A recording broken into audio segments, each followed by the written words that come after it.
السلام عليكم ورحمة الله تعالى وبركاته ومغفرة. الصلاة والسلام عليك سيدي يا رسول الله. الصلاة والسلام عليك سيدي يا حبيب الله. الصلاة والسلام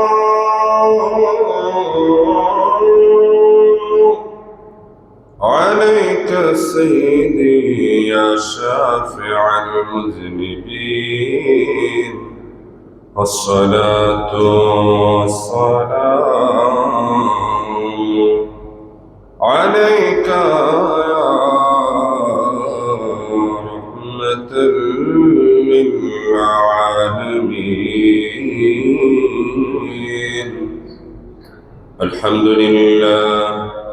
الحمد لله رب العالمين، والصلاة والسلام على ما كان نبيا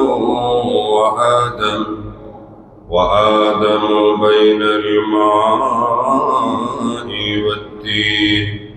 فقد قال الله تعالى في شان حبيبه: إن الله وملائكته يصلون على النبي يا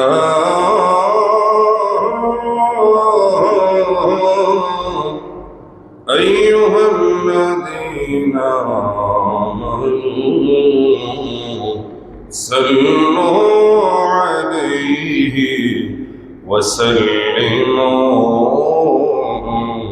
تسليما. يا اللهم صل على سيدنا مولانا محمد وعلى آل سيدنا مولانا محمد. شبع محبة. اللهم صل على سيدنا محمد وعلى آل سيدنا مولانا. ওরে ওরে চৌরে দিনের হাওয়া,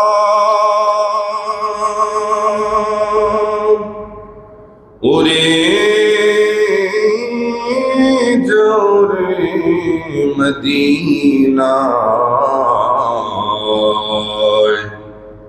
আশিকদের সালাম দিও নূর নবীর পাক রওজায়। আল্লাহুম্মা সাল্লি আলা সাইয়্যিদিনা মাওলানা মুহাম্মদ ওয়া আলা আলি সাইয়্যিদিনা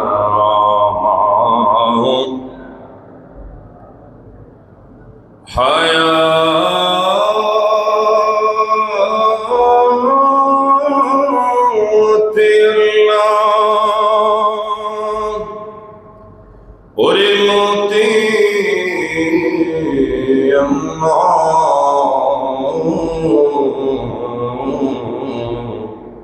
হরে কলবে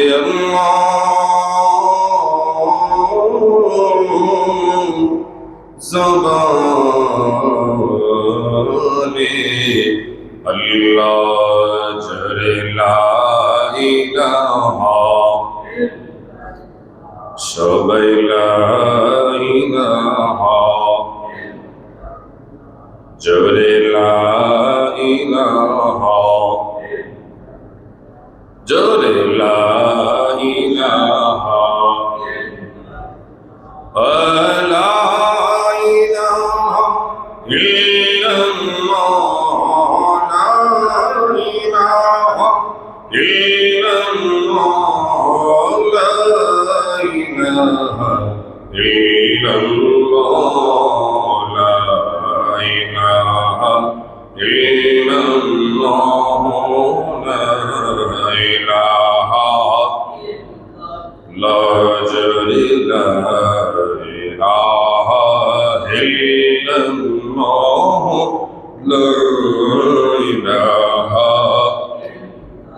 ওরে আল্লাহ সারা মাবুদ নাই, আমার নবী সারা উপায় নাই, সবাই আল্লাহ সারা মাবুদ নাই, আমার নবী সারা উপায় নাই। ওরে ওই নবীকে পাইতে হইলে, ওই নবীকে পাইতে হইলে মিলাদ সারা উপায় নাই, লা ইলাহা ইল্লাল্লাহ, জোরে লা ইলাহা, লা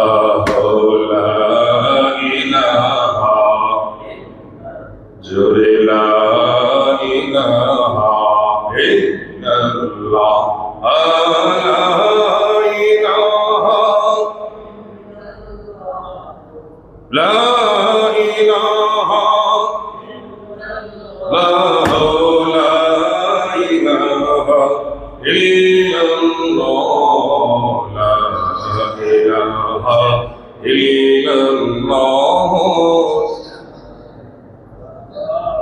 ইল্লাল্লাহ, জোরে বলেন না মারহাবা। এই লোকটাকে ধরে নিয়েছে তো,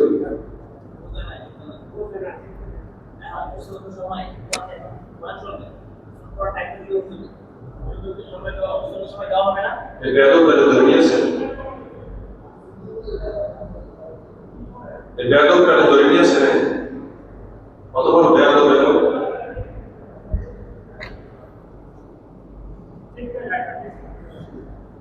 বাড়ি কই যাবে, বেয়াদবের বাড়ি কোথায় দেখেন তো, কত বড় সাহস, মসজিদে এসে গরম দেখায়।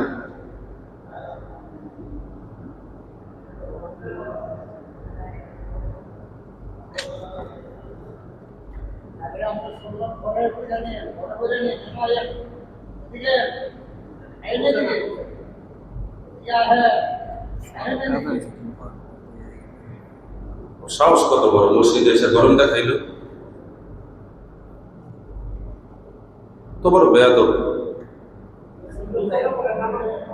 পরে না নাই তো, ও সামনে গেল পড়বে, ও সাহস কত বড়।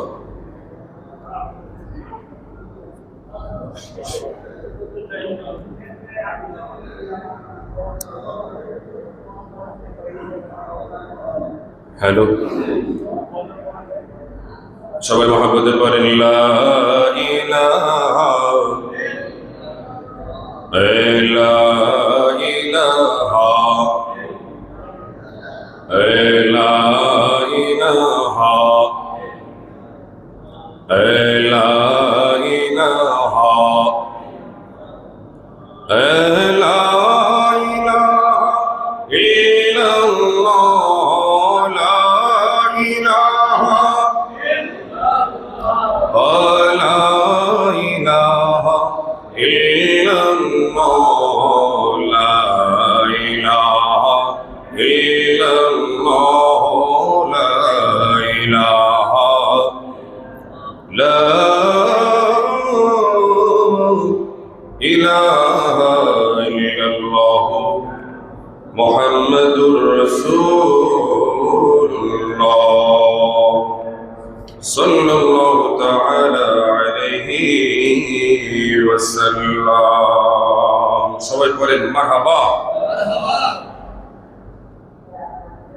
আমি ধন্য গো রাসূল তোমাকে পেয়ে, আমি আরো বেশি ধন্য তোমার উম্মত হয়ে, আমি আরো বেশি ধন্য তোমার উম্মত হয়ে। ধন্য গো নূর নবী তোমাকে পেয়ে। আমরা আমার নবীকে পেয়ে খুশি না বেজার? জোরে বলেন, খুশি না বেজার?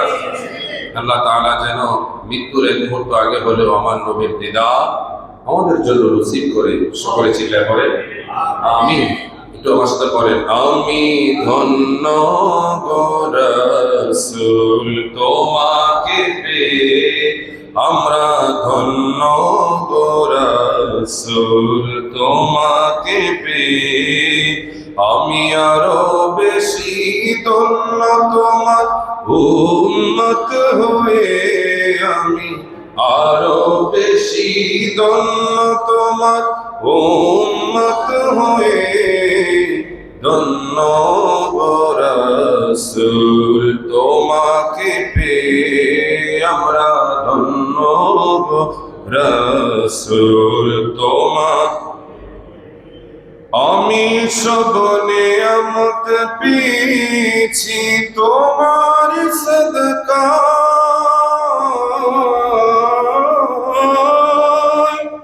তাই তো আমি আল্লাহর পরে তোমার গুণ গাই, তোমার গুণ গাই। আমরা গাইব গুণগান তোমার মহব্বত নিয়ে।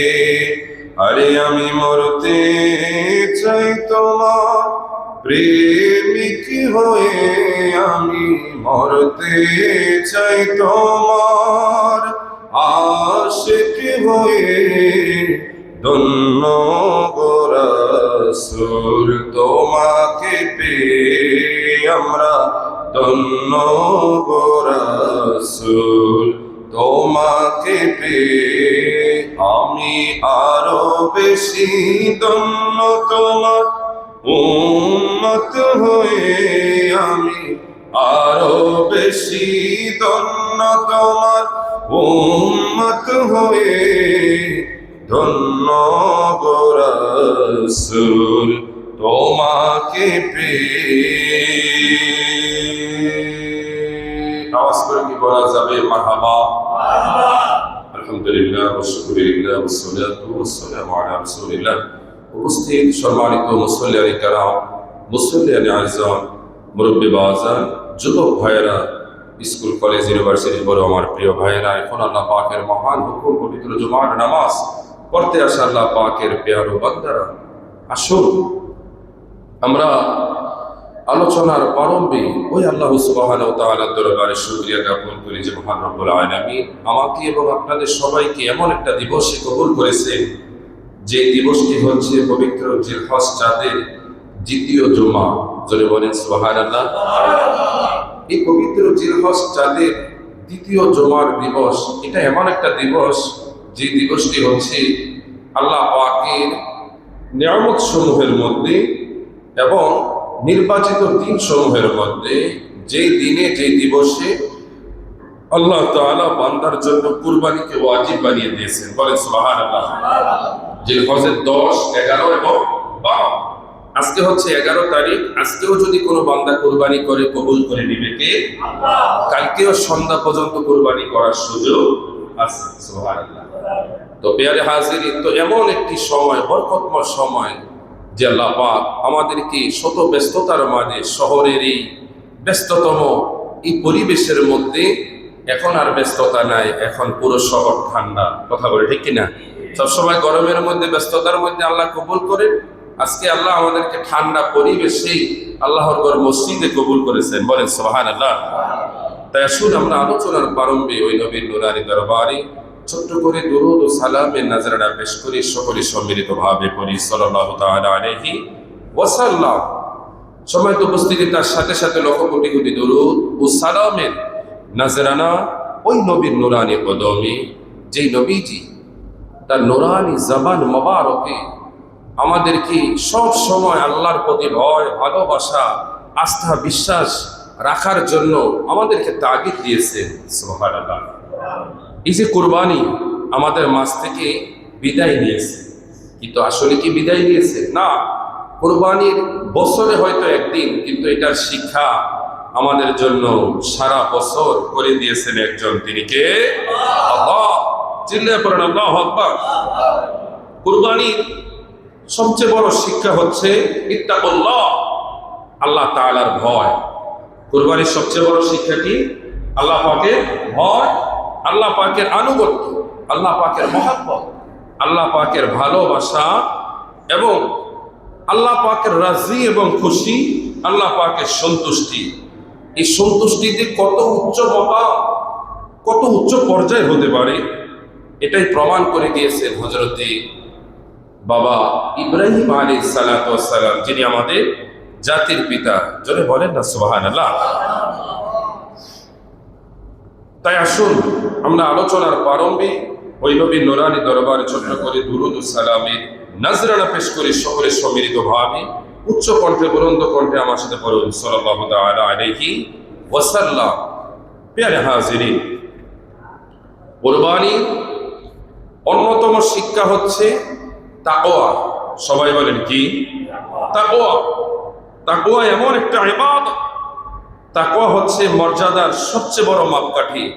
দুনিয়ার জমিনে আল্লাহ বলে, বান্দারে তোমরা যদি আমি আল্লাহ পাকের কাছে সম্মানিত হতে চাও, মর্যাদাবান হতে চাও, দামি হতে চাও, তাহলে আমি আল্লাহ তাআলাকে ভয় করো। জোরে বলেন সুবহানাল্লাহ।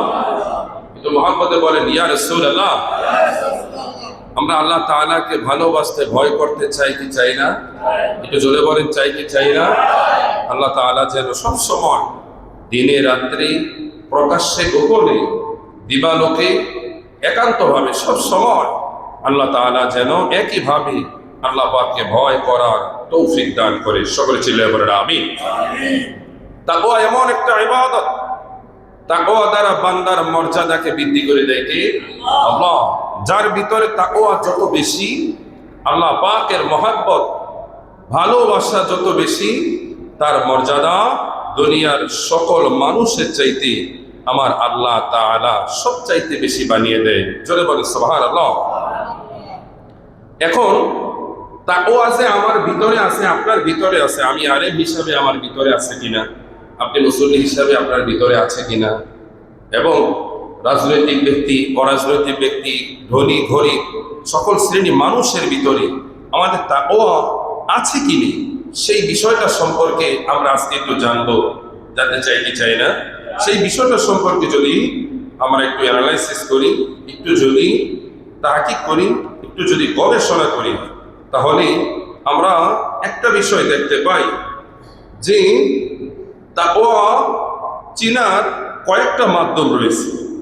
তাকওয়ার কতিপয় কতগুলো আলামত রয়েছে, যে আলামতগুলোর মাধ্যমে বান্দা আল্লাহ তাআলাকে যে ভালোবাসে, মহব্বত করে, আল্লাহর প্রতি যে তার আস্থা, বিশ্বাস আছে, সেটা অনুমান করা যায়, সেটা বাস্তবে ফুটে ওঠে। যেমন হযরতে বাবা ইব্রাহিম খলিলুল্লাহ, তিনি একে একে 3 রাত স্বপ্ন দেখলেন। চতুর্থ রাত্রে তিনি স্বপ্ন বাস্তবায়নের জন্য নিজের সন্তানকে ছুরির নিচে চালাতে পর্যন্ত তিনি দ্বিধাবোধ করে নাই। বলেন আল্লাহু আকবার। এটাই ছিল আল্লাহর প্রতি তার তাকওয়া, ভয়, মহব্বত, ভালোবাসা।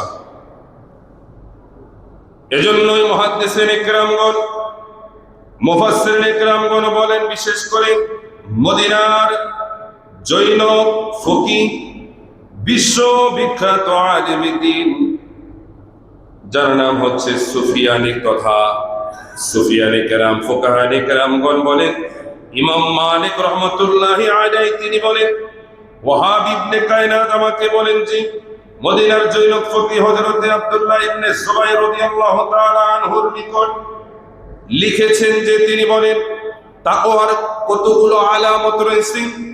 1 নাম্বার তাকওয়ার আলামত হচ্ছে যে বান্দা যতই মুসিবতে পড়ো, ওই মুসিবতে নিজে এসে ধৈর্য ধারণের পরিচয় দেয়। বলেন না সুবহানাল্লাহ। তাকওয়ার আলামতগুলোর মধ্যে এক নাম্বার কি?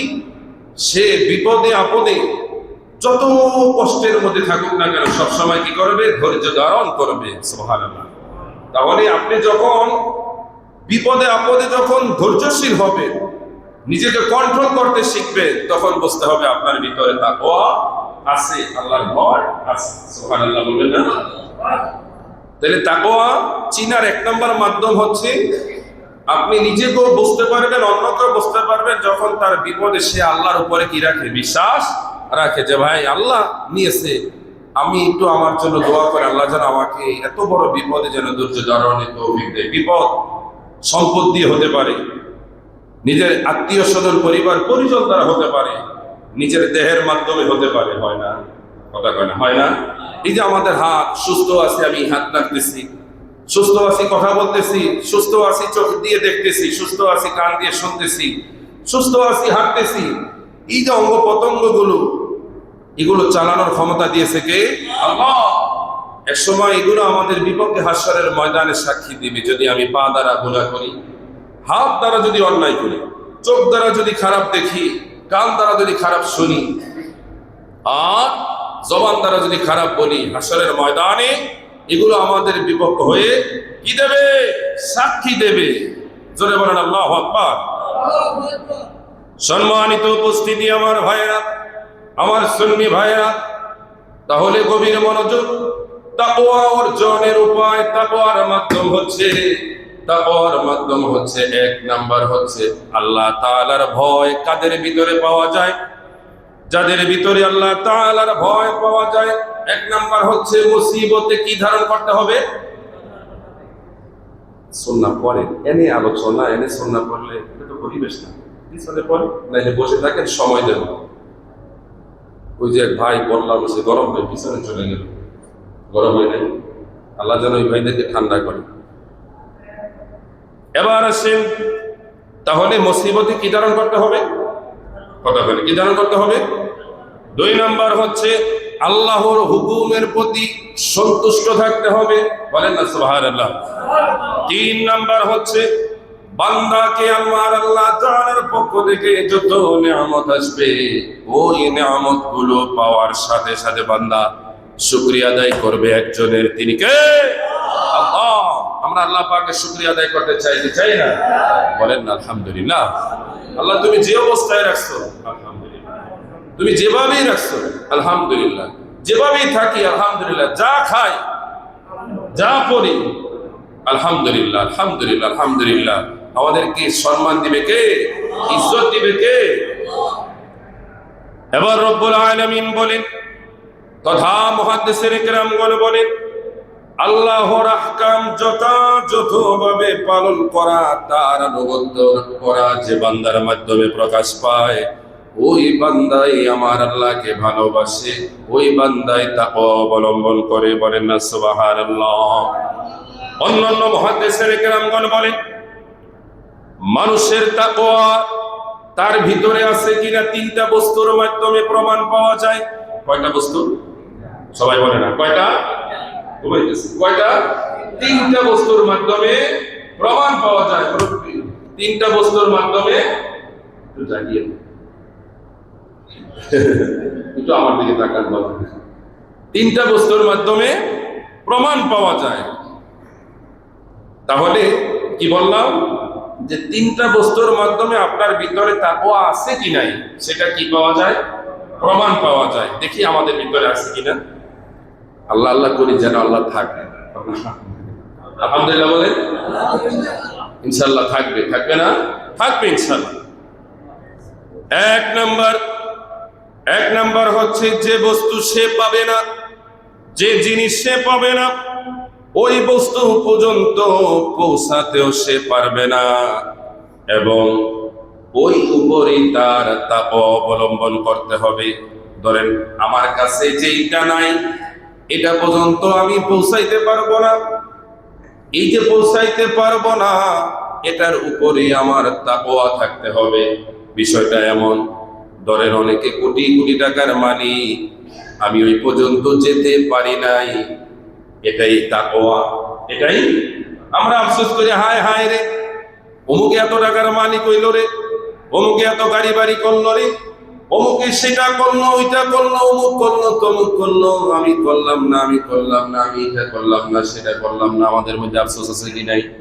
কথা কয় না, আছে কি নাই? তাহলে মুহাদ্দিসিনে কেরামগণ বলেন, যে বস্তু সে পাবে না ওই জায়গা পর্যন্ত সে পৌঁছাইতে পারবে না। এটা না পারা, পাবে না, এটার উপরে কি করা? সবসময় তাওয়াক্কুল করা দরকার আছে কি নেই? 2 নাম্বার হচ্ছে, যে বস্তু সে পেয়ে গেছে, যেটা আপনি পেয়ে গেছেন, এটার উপরে কি থাকা? সবসময় সন্তুষ্টি থাকা। এটা কি আমাদের ভিতরে আছে? ধরেন আমরা যারা কোরবানি দিয়েছি, এই যে কোরবানি দেওয়াটা, এটা আল্লাহ পাকের রহমত না কিয়ামত? রহমত। কথা বল ঠিক কিনা? এই যে আল্লাহ পাকের রহমত, এই নিয়ামত, এটার প্রতি কি থাকা? সন্তুষ্টি থাকা। কোরবানির মৌসুমে আমি হয়তো দিতে পারি নাই, কিন্তু কোনো ভাই আমাকে একটু কষ্ট দিয়ে সহযোগিতা করেছেন, ওই যে পাওয়াটা, এটাই শুকরিয়া আদায় করতে হবে। আমি যদি মনে করি হায় হায় আমি 1 কেজি দিয়ে আজকে খাবো, অমুকে 2-3 গাইড গরু ফালাইছে, তারপরে কষ্ট কিছুর অভাব নাই, আমি তার চিন্তা করলে আমার 1 কেজির দিকে চাইলে আমার পেটের মধ্যে যাইব? কথা কয় না? আমার যা, আমার তাকে নিয়ে সন্তুষ্ট থাকতে হবে। আরে কথা কয় ঠিক কিনা? বিয়ানে হাজি এক সময় আমরা আজান দিতাম, এটা আমাদের কাছে বড় মনে হতো, হায় হায় আমি কবে আজান দেব। এখন এক সময় ইমামতি করতাম, এখন আপনাদের সামনে আমরা কথা বলি, এখন আমরা ফকিরতলা মসজিদে আছি, চিন্তা করি হায় হায় কবে আমি আরো বড় হব। কিন্তু এই যে জায়গাটা, নিজের জায়গাকে ছোট করে নয়, নিজের জায়গাকে ঠিক রেখে সম্মান দিয়ে তারপরে আমাকে বড় চিন্তা করতে হবে। কথা কয় না? নিজের জায়গাকে অবহেলা করা যাবে। আপনি যদি মনে করেন আমি মসজিদের খাদেম, হায় হায় হায় সবার উন্নতি হইলে আমার হইল না, তাহলে দেখবেন আপনার দ্বারা জীবনে কিছুই হবে না। আপনার চিন্তা থাকতে হবে, আমি আজকে দোকানের কর্মচারী, কি করে আমি দোকানের মালিক হতে পারবো? আল্লাহ তুমি আমাকে সাহায্য করো, সহযোগিতা করো, আমাকে পথ দেখিয়ে দাও, তাহলেই দেখবেন। কিন্তু ওই যে কর্মচারীর কাজ না করে সারাদিন চিন্তা করলে তো না, কাজও করতে হবে, চিন্তাও কাজও করতে হবে, চিন্তাও করতে হবে কিভাবে আমি নিজেকে ডেভেলপ করতে পারি। বলেন না সুবহানাল্লাহ। 3 নাম্বার হচ্ছে, যে বস্তু চলে যায়, হাত ছাড়া হয়ে যায়, ওটার উপরেও ধৈর্য ধারণ করা। যেটা আমার নসিবে নাই, যদি থাকতো আমার আল্লাহ আমাকে দিয়ে দিতেন। বলেন না সুবহানাল্লাহ। যেটা আপনার হবে, পৃথিবীর সবাই চেষ্টা করলো সেটা আপনার কাছ থেকে কেউ নিতে পারবে না। যেই রিজিকটা আপনার জন্য বরাদ্দ রয়েছে, সবাই কারাকারি করলো, ওই রিজিকটা আপনার কাছ থেকে কেউ, কারণ আল্লাহ যখন বান্দা সৃষ্টি করে, সাথে সাথে আমার আল্লাহ পাক ওই বান্দাকে জমিনে পাঠানোর সাথে সাথে তাকে তার প্রাপ্ত রিজিকটা দিয়ে পাঠায়। বলেন না সুবহানাল্লাহ। তবে হ্যাঁ, আল্লাহ পাকের তো বরাদ্দ আছেই, তারপর জমিনে আসার পরে বান্দা তার কর্ম দ্বারা, ইবাদত দ্বারা, রিয়াজত দ্বারা, বন্দেগী দ্বারা তার হায়াতও বাড়িয়ে নিতে পারে, তার রিজিকও বাড়িয়ে নিতে পারে। সুবহানাল্লাহ বলবেন না? আবার তার বাজেট আছে এত, তার বাজেট আছে এত। বাজেটটা কেমন জানেন? যেমন আপনি কোম্পানিতে চাকরি করেন, অথবা একজন মালিকের আন্ডারে আপনি ডিউটি করেন, মাস শেষে আপনাকে 50,000 টাকা দেওয়া হয়। কিসের জন্য? যে একটা প্যাকেজ, এই 50,000 টাকা দিয়ে আপনি 1 মাস চলবেন, আপনার পরিবার পরিজন আপনি চালাবেন, এটা আপনার জন্য এই প্যাকেজ বরাদ্দ। এখন এই প্যাকেজটা যদি আপনি একদিনে শেষ করে নেন, তাহলে বাকি 29 দিন কি আরামে কাটাইবেন না কষ্টে কাটবেন? কষ্ট না? কথা ঠিক কিনা? কষ্ট না? তো ঠিক তদ্রুপ আবার এমনও দেখা যায়, এই 50,000 টাকার প্যাকেজটা আপনি যদি ভালোভাবে মেনটেনেন্স করেন, এই 1 মাসের এই প্যাকেজটা আপনি প্রতিদিন সুন্দর করে ডিস্ট্রিবিউশন করতে করতে এমন সময় দেখা যায়, এক সময় এটা 30 দিন থেকে 32 দিন, 35 দিন, 40 দিন হয়ে যায়। কথা কয় না? আছে না? আছে। তো ঠিক ইমানদারের হায়াতরা এমন হয়ে যায়, ইমানদার যখন সে প্রতিদিন আল্লাহ পাকের দেওয়া নির্দেশ মতো, আমার নবীর আদর্শ অনুযায়ী নিজের জীবনকে চালায়, ওই যে মাস শেষে যেমন ভাবে 30 দিন, এটা 35 দিন, অন্য মাসের পর্যন্ত অগ্রিম হয়ে যায়, ঠিক তার হায়াতরা 70-80 বছরও যদি থাকে, এভাবেই আমার আল্লাহ তাআলা 1 2 3 4 5 10 বছর তার জন্য বৃদ্ধি করে দেন। বলেন না সুবহানাল্লাহ? একটু আওয়াজ দিয়ে বলেন, আমার আল্লাহ পাকের কাছে ক্ষমতা আছে কি নাই? জোরে বলেন আল্লাহু আকবার। এই জন্য যে কোনো জিনিস যখন চলে যায়, এটা নিয়ে আফসোস করার কিছুই, কথা বলেন, আফসোস করার কিছুই নেই। এবার আসেন আমরা মহাগ্রন্থ আল কোরআন থেকে একটু আয়াত শুনি। আল্লাহ তাআলা সূরা তালাকের 5 নম্বর আয়াতে আমার আল্লাহ তাআলা তাকওয়া নিয়ে কি সুন্দর আলোচনা করলেন। রব্বুল আলামিন যে তাকওয়ার দ্বারা যে বান্দাকে ক্ষমা করে দেন সেই বিষয় বললেন। আল্লাহ পাক বললেন, ওয়া মান ইয়াত্তাকিল্লাহা ইউকাফির আনহু সাইয়্যাতিহি ওয়া ইউযিম লাহু আজরা। যে আল্লাহ তাআলাকে ভয় করে, আমার আল্লাহ তাআলা তার পাপসমূহ এমন ভাবে মোচন করে দেন এবং তার পুরস্কারও আমার আল্লাহ তাআলা বাড়িয়ে দেন। বলেন না সুবহানাল্লাহ? আপনার দ্বারা যদি কোনো ভুল হয়ে যায়, তাহলে যখন আপনি সাথে সাথে আস্তাগফিরুল্লাহ পড়বেন, আল্লাহকে ভয় করবেন। আমাদেরই যে আমরা যারা আলেম ওলামা আছি, বিশ্বাস করেন প্রতিদিন ঘুমানোর আগে অনেক ভয় লাগে, অনেক ভয় লাগে। বারবার যখন ওযু করতে হয়, কোনো সময় যদি ওযু না করতে পারি, বারবার আস্তাগফিরুল্লাহ করে ঘুমাই, হতে পারে এই ঘুমটাও তো শেষ ঘুম হয়ে যেতে পারে। পারে না? কথা কয় না, পারে না? আমার আপনার মতো কত মানুষই তো ঘুমায়, আমাদের সকাল হয়, অনেকের সকাল হয় না। একটু জোরে বলেন, আছে না? এই জন্য ঘুমানো যাওয়ার আগে নিজেকে পবিত্রতার মাধ্যমে যদি আমরা ঘুমাতে পারি, আস্তাগফিরুল্লাহর মাধ্যমে, তওবার মাধ্যমে, ক্ষমার মাধ্যমে যদি আমরা ঘুমাতে পারি, তাহলে এর চাইতে বড় শান্তি আর কি হতে পারে? বলেন না সুবহানাল্লাহ? তাহলে একটা হাদিস শরীফ শুনে নেন। প্রিয় নবীজি সাল্লাল্লাহু তাআলা আলাইহি ওয়াসাল্লাম সাহাবীদেরকে বললেন, সাহাবীরারি, ও প্রাণের সাহাবীরা, ও সাহাবীরা রে, এই মাত্র তোমাদের মাঝে এমন একজন ব্যক্তি আগমন করবে, যে ব্যক্তিটা হবে জান্নাতি ব্যক্তি। বলেন না সুবহানাল্লাহ? ওই ব্যক্তিটা হচ্ছে আনসারী সাহাবী। সাহাবীরা তাকিয়ে দেখলেন, কিছুক্ষণের মধ্যে একজন ব্যক্তি আগমন করলেন, যার পোশাক পরিচ্ছদ ছিল খুবই দুর্বল, খুবই অগুছালো, তেমন কোনো পরিপাটি না। তার পরনের জুতা ছিল তার 2 বগলের মধ্যে। আনকমন একজন মানুষ, সাধারণ মানুষের চিন্তার ঊর্ধ্বে। ওই মানুষটা জান্নাতি, জান্নাতি, জান্নাতি। এবার ওই মানুষটা নবীজির মজলিসে বসলেন, নবীজির জবান মোবারক থেকে কথা শুনলেন। সাহাবীরা শুধু তাকিয়ে দেখলো যে এই লোকটার বিষয়ে নবীজি জান্নাতি ঘোষণা দিলেন। কি এমন আছে এই লোকটার ভিতরে? নবীজি সাল্লাল্লাহু তাআলা আলাইহি ওয়াসাল্লাম এর এই কথা শোনার পরে তিনি মজলিস থেকে হাসি মুখে তিনি চলে গেলেন।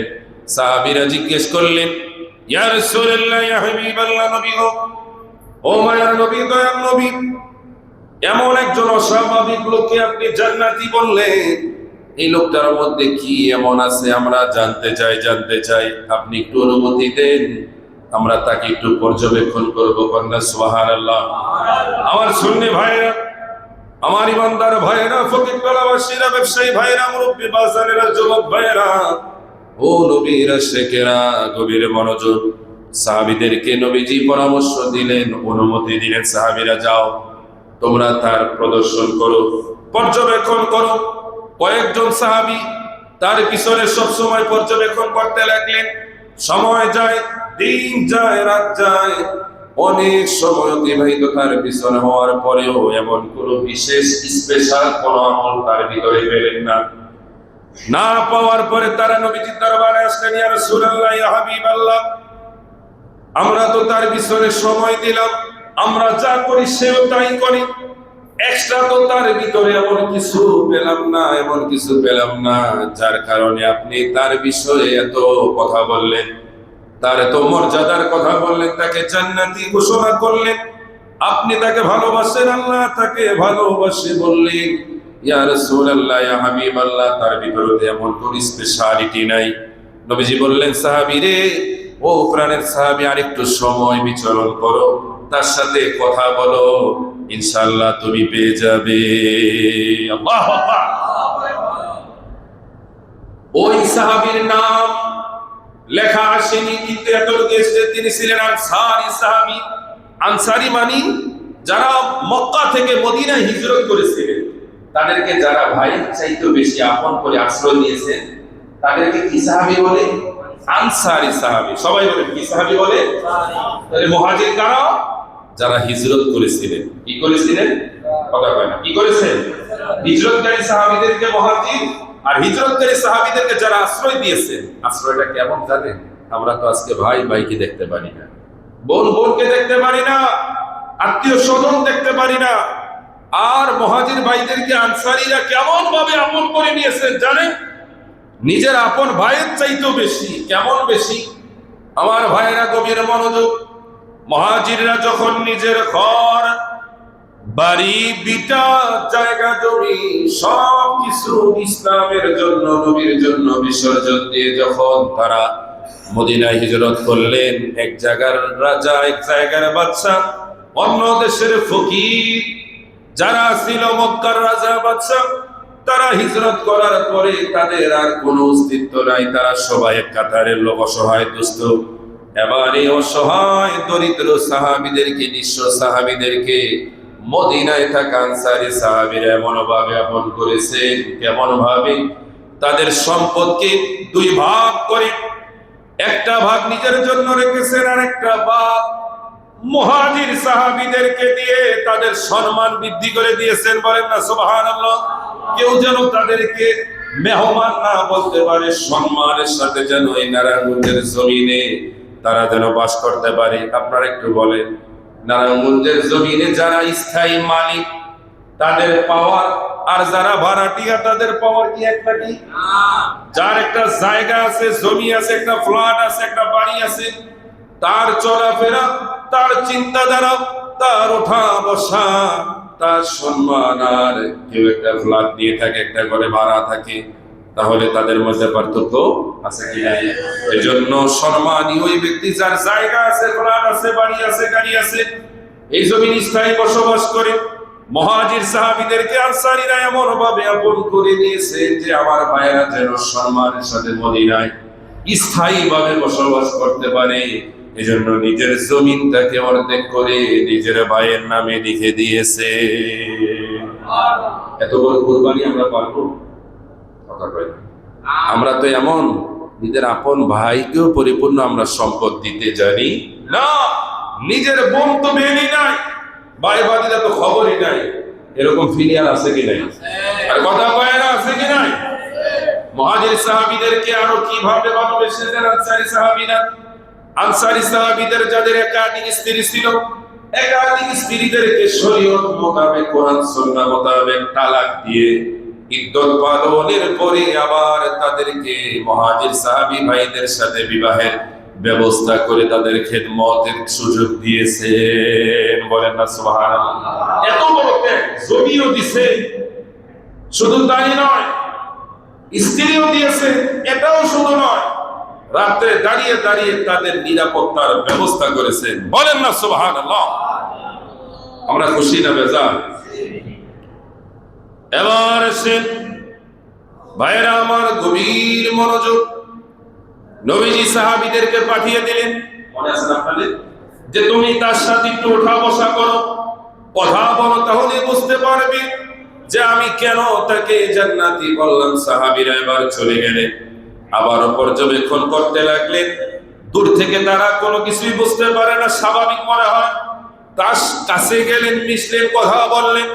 সাহাবীরা প্রশ্ন করলেন, হে আনসারী ভাই, ও আনসারী ভাই, আমরা বড় জানতে ইচ্ছে হয়, তোমার পিছনে অনেক দিন যাবত আমরা পর্যবেক্ষণ করতেছি, কিন্তু তোমার মধ্যে এমন কোন আমল আমরা পাই নাই যে আমলের কারণে আমার নবীজি তোমাকে জান্নাতি ঘোষণা করলেন। স্পেশাল কোন আমল আমরা যা করি তুমি তাই করো, তবে নিশ্চয় নিশ্চয় আমাদের গোপনে তোমার মধ্যে এমন কিছু রয়েছে, আমল রয়েছে, যার কারণে তুমি আমাদের চাইতেও বেশি সম্মানিত মর্যাদার অধিকারী। ও প্রিয় ভাই আমার, আমাদেরকে একটু বলে দাও কি সেই আমল, কি সেই তোমার স্পেশাল আমল? আনসারী সাহাবী বললেন, প্রিয় সাহাবী ভাইরা, আমার তো তেমন কোন স্পেশাল আমল নাই, তবে হ্যাঁ জানি না এই আমলটা হয়তো আল্লাহ তার রাসূল পছন্দ করে। কি আমল?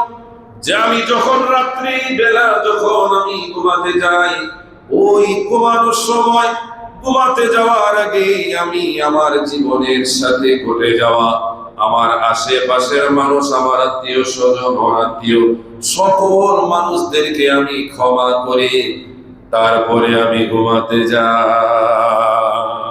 বলেন না সুবহানাল্লাহ। সবাইকে আমি ক্ষমা করে তারপরে আমি ঘুমাতে যাই। সবাইকে ক্ষমা করে তারপরে ঘুমাতে যাই। এই ক্ষমা করা, এই ক্ষমা করাটা এটা অনেক বড় রহমত। সুবহানাল্লাহ। ক্ষমা করা কি রহমত না কিয়ামত? কথা কয় না? রহমত।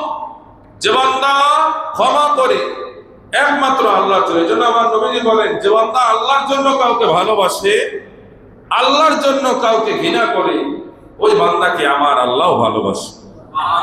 তাহলে আমাদের ভালোবাসা হবে কার জন্যে? আমাদের ঘৃণা হবে কার জন্যে? আল্লাহর জন্যে। মসজিদে যখন আমরা আসবো, মসজিদে জোরে কোনো কথা বলা যাবে না। আমরা অনেকে বুঝি না, এই যে আমরা আলোচনা করি, অনেক ভাইয়েরা আইসা দৌড়ে আমাদের সামনের কাতারে নামাজ পড়ে। আরে নামাজে বাধা নাই, পড়ে, কিন্তু যখন মজলিসে আলোচনা হবে, ওই মজলিসে বসে নয়, আপনি পিছন থেকে পরে সামনে আসেন। সুন্দর সিস্টেম। এক ভাইকে বললাম, ভাই খুব মেজাজ দেখালো, আল্লাহ যেন ওই ভাইকে হেদায়েত দান করে। সবাই বলে জোরে বলেন আমিন। ভাইয়েরা আমার, এবার আসেন সর্বশেষ কথা শোনেন। তাকওয়া অর্জন নিয়ে বহু আগে আমরা বহু কথা বলেছি। ইমাম মালিক রহমতুল্লাহ আলাইহির কথা আমরা বললাম। আবারও বলি, যে বান্দার ভিতরে 4টা গুণ থাকবে, ওই বান্দা তাকওয়ার চাদরের ভিতরে থাকবে। কয়টা? সবাই বলেন কয়টা? 4টা। 1 নাম্বার, বিপদে আপদে কি করা? ধৈর্য ধারণ করা। 2 নাম্বার, আল্লাহর হুকুমে সবসময় সন্তুষ্টি থাকা। 3 নাম্বার, আল্লাহ পাকের নিয়ামতের শুকরিয়া আদায় করা। বলেন সুবহানাল্লাহ। 4 নাম্বার, আল্লাহ তাআলার হুকুম যথাযথ সময় পালন করা। যোহরের নামাজ যোহরের সময়, আসরের নামাজ ফজরের নামাজ, মাগরিবের নামাজ, এশারের নামাজ। কি কোন আবার আমি তো ফজরের নামাজ 9টায় পড়ি। কথা কয় না, কারণ পাগলা ঘুমায় 12টায়, 1টায়, 3টায়, 4টায়, তাহলে হয় কি ফজরের নামাজ কি 5টায় পড়বো? আছে না? কি আছে না? প্রচুর আছে না ভাইরা আমার। ইবাদত আমার মনের মতো হবে না, ইবাদত হবে আমার আল্লাহ পাকের দেওয়া মনের মতো। কথা বলে ঠিক না? ইবাদত আমার মতো না, আল্লাহর মতো হবে। আল্লাহ ও তার রাসূল যেভাবে বলেছেন ইবাদত হবে সেভাবে। আমাদের কোন বান্দার মতো ইবাদত হতে পারে না। তো এই জন্য এই যে কুরবানিটা আমাদের মাঝ থেকে চলে গেল, তা আমরা কি শিখলাম? যে কুরবানিটা এতটুকুই শিখলাম, কুরবানি মানে নিজেকে বিসর্জন দেওয়া, আল্লাহর উপর এমন ভাবে তাওয়াক্কুল রাখা, বিশ্বাস রাখা। ইব্রাহিম আলাইহিস সালাম নিজের সন্তানকে যে ছুরি চালাচ্ছেন, তিনি তো নবী, তিনি জানতেন, তিনি বুঝতেন যে আমি যতই পরীক্ষা দেই না কেন, ইনশাআল্লাহ আমার আল্লাহ আমাকে উত্তীর্ণ করবে, আমার আল্লাহ আমাকে উত্তীর্ণ করবে। যদি বাবা কর্তৃক সন্তান জবে হয়ে যেত, তাহলে এই জমিনে প্রত্যেকটা ইমানদার দ্বারা তার সন্তানকে জবাইয়ের মাধ্যমে পরীক্ষা নিতে হইত। তাহলে মানব সভ্যতা বিলুপ্ত হয়ে যেত। কথা কর, মানব সভ্যতা বিলুপ্ত হয়ে যেত। আল্লাহ পাকের পরীক্ষা। আল্লাহ এভাবেই এক একজন বান্দাকে এক এক ভাবে পরীক্ষা নিয়ে আমার আল্লাহ তাআলা তার কুদরতি খেলা খেলেন। এটার মধ্যে আমাদের কোনো প্রশ্ন থাকতে পারে না। একটা গেল একটা। দ্বিতীয়ত হচ্ছে তাকওয়ার মাপকাঠিটা দেখেন। স্বামীর প্রতি কতটা স্ত্রীর, আমাদের মা বোনরাও শোনেন, স্বামীর প্রতি স্ত্রীদের কত অগাধ বিশ্বাস থাকলে শয়তান দরবেশের শুরুতেও যখন বললেন তোমার স্বামী তোমাকে তোমার সন্তানকে জবে করার জন্য নিয়ে যাচ্ছে, স্ত্রী বললেন আমার স্বামী তো সাধারণ স্বামী না, আমার স্বামী তো আল্লাহর একজন পয়গাম্বর। যদি আমার স্বামী আল্লাহর হুকুমে কুরবানি করে, আমি একজন ইসমাইল কেন হাজারো ইসমাইল আমি কুরবানি করার জন্য প্রস্তুত। বলেন সুবহানাল্লাহ। ও যুবক ভাইয়েরা, আমাদের তো বয়স 30-40 হয়ে যায়, আপনাদের 20-25 হয়ে যায়, 10-15 বছর। ইসমাইল আলাইহিস সালাতু ওয়াস সালামের 15 বছর বয়স ছিল। তিনিও যখন শয়তানের প্ররোচনায় যখন তিনিও মুখোমুখি হলেন, শয়তান তাকেও পাকড়াও করলেন, কিন্তু শয়তান তাকে পাকড়াও করে কোনো রেহাই পায়। তিনি তাকে নিক্ষেপ করলেন দূরে, যা মালাউন শয়তান যা। আমার বাবা যদি স্বপ্নে দেখে, এটা স্বপ্ন নয়, এটা আল্লাহ পাকের আদেশ। ইসমাইল আলাইহিস সালাম বললেন, বাবা আপনি স্বপ্ন বাস্তবায়ন করেন না। ওয়ালা ইয়া আবাতি ফাআল মা তু'মা, আল্লাহ আপনাকে যা হুকুম দিয়েছে, আল্লাহ আপনাকে যা আদেশ করেছে, আল্লাহর আদেশ বাস্তবায়ন করেন। কারণ নবীদের স্বপ্ন এটা স্বপ্ন নয়, এটা বাস্তব, এটা ওহী। সুবহানাল্লাহ বলবেন না? এই জন্য আমরা যদি আল্লাহ পাকের প্রতি সেই তাওয়াক্কুল রাখি, আমরা কুরবানির ওয়াজ শুনে চোখ দিয়ে পানি ফেলি, কিন্তু আমরা এটা থেকে শিক্ষা নিতে চাই না। যদি আমরা কুরবানি থেকে শিক্ষা নিতে হবে যে আমরা আল্লাহ পাকের কাছে সব সময় কালো সাদা ছেলে মেয়ে নির্বাচিত নয়, আমরা আল্লাহ পাকের কাছে নেক সন্তান চাই। ওই যে এক ভাই সন্তান হবে দোয়া চেয়েছেন, আমি জিজ্ঞেস করলাম ভাই আপনি কি চান? হুজুর দুটোটাই আমার ভালো লাগে, ছেলেও ভালো লাগে মেয়েও ভালো লাগে, তবে হ্যাঁ আমি চাই যেন আমার আল্লাহ আমাকে একটা নেক সন্তান দেন। বলে বাহ মারহাবা মারহাবা, আল্লাহ তো এটাই পছন্দ করে। বলেন না সুবহানাল্লাহ। আল্লাহ বলে আমি যারে পছন্দ করি তাকে কন্যা সন্তান দেই, আর যে আমাকে ভালোবাসে আমি তারে পুত্র সন্তান দিই। সুবহানাল্লাহ। আল্লাহ আমাদেরকে, আমরা আল্লাহকে তো সবাই ভালোবাসি, কিন্তু আল্লাহ আমাদের কয়জনকে ভালোবাসি চিন্তা করে কথা বলেন। এই জায়গায় আমরা যারা আছি সবাই আমরা আল্লাহ পাককে ভালোবাসতে চাই কি চাই না? কিন্তু এই যে আমাদের এতগুলো মানুষের মধ্যে আল্লাহ কাকে ভালোবাসে, যদি সেটা যদি লটারি করে খুঁজতে চান, এত কিছু প্রয়োজন নাই, বাড়িতে যান খোঁজ নেন আল্লাহ কার ঘরে আগে কন্যা সন্তান দিয়েছে, তাহলেই বুঝবেন তাকেই আমার আল্লাহ বেশি ভালোবাসে।